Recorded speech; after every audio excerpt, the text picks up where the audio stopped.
it's not about changing who you are, it's how you show up. So it's like the way I'll talk about my Ibiza trip, for example, right, to my nana who's 85 is very different from the way I'm going to tell it to my mates at the pub. Still me talking, but it's the way you speak in those, as you say, optimized per retailer.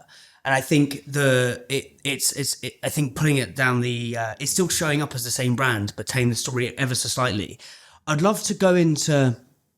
And I think that analogy is completely correct, right? Which is, it is possible to be authentic to yourself, to be true to your values, to be true to who you are, right? But a kind of core fundamental, like, what are the things you care about? What are your red lines in the way that you interact with both strangers and close friends? And the values should be the same, but you'll behave differently to someone you've met the first time than someone you've known since you were 10, right?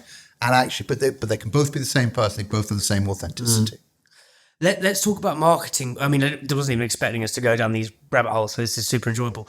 So let's talk about marketing plans by retailer. And I think some of the big lessons you've taken from Unilever that are applicable to challenger brands, granted it is more complicated.